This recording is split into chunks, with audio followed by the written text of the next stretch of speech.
What up? It's your boy Tunnel Vision. We are back for another one. Real quick, I'm seeing a lot of people that are complaining about the fact that, why is everybody hating on Anthony Joshua? Everybody's saying that, Anthony Joshua was running. He was running in a fight. He didn't engage in much as he should. And people are like, nah, okay, the fight was, quote, boring or whatever. Or, it was instead of saying that, they're saying, it was a masterclass. It was a masterclass. If people are just hating, you're just being haters. If you're calling him a runner, you're just being a hater.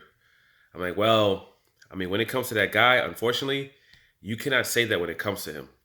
Um, After his fight with Klitschko, after he beat Klitschko, and that obviously it was a great fight for that year.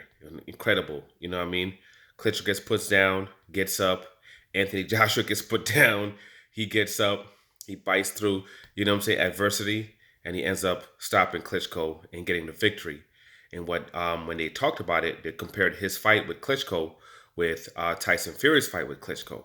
And we all know Tyson Fury pretty much just boxed and moved the entire 12 rounds and got an easy 12-round decision. And what he said was he didn't like the way that Tyson Fury won that fight. He said he didn't respect Tyson Fury because of the way that he fought. He said Tyson Fury ran the whole fight. He said when you're going to take the king, when you're going after the king, you go for his head. You know what I'm saying? You go toe to toe with the king. And that's what basically he's saying that he did with Klitschko. He said, he met him in the middle of the ring and they went at it. You know what I mean? And he took the king's head. He said when it came to Tyson Fury, the way he did it is like he just kind of sneak and trying to steal the crown. You know what I'm saying? Instead of just going after it. He's like back in the day, let's say back to Dubai didn't exist back in the day, by the way. But he's saying back in the day, if you're the king of Dubai, I'm the king of Dubai, or whatever. Oh yeah, you come from my head. You don't just come and try to sneak and steal my treasure. You come straight from me. That's what you do when you're trying to take, when you're trying to take over, when it pertains to the king. So when it comes to him and this situation, if people are saying that he ran, you can't say anything. You can't say anything because when it came to the man's mouth himself in an interview, he said that, when it comes to that particular style, that it's running. He said, especially when it comes to the heavyweight division. He said, when it comes to the heavyweight division, you got to go out. Basically what Dante Wilder does, by the way. He goes out there and tries to take your head off. He ain't trying to box. He ain't trying to be, finesseful. His goal is to take your head off. And he actually said that that's what it's about. Not boxing. So all of a sudden now he's talking about about the science of boxing and hit and not get hit, and I guess trying to compare him. People keep throwing out Mayweather. Stop comparing this man, what he did to Mayweather. Mayweather has never moved that much in a fight in his whole damn life, ever.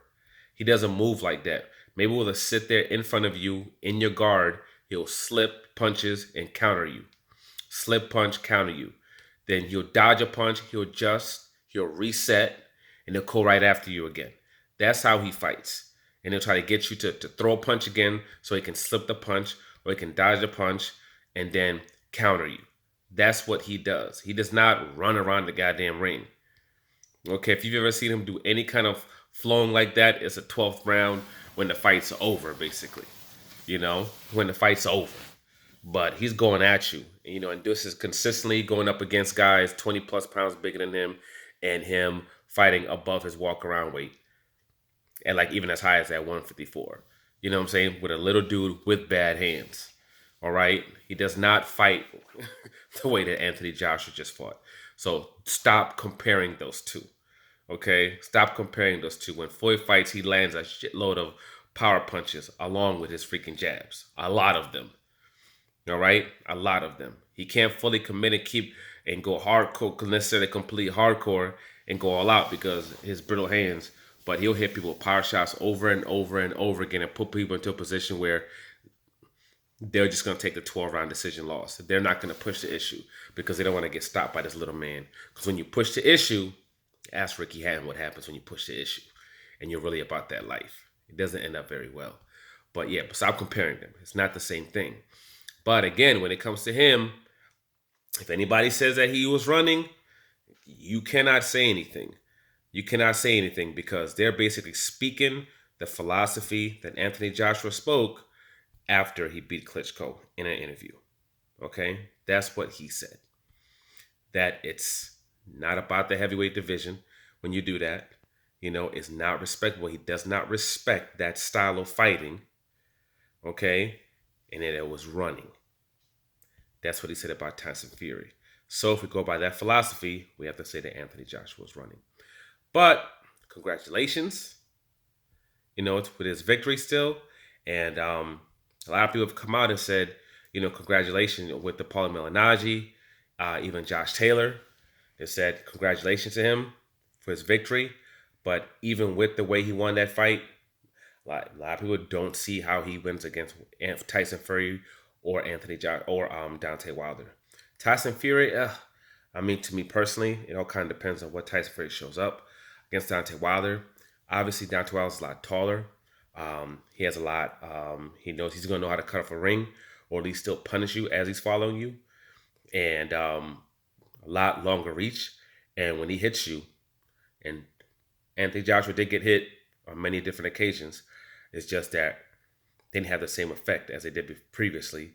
And also, when there were certain openings that were there, because Andy Ruiz was too big, he couldn't take advantage of them like he was able to do in his first fight. Um, it's a bad matchup. Let's just say it like that. It's a bad matchup, and it'll be a very short fight. But that's it for me. Like, subscribe, share. I'm out.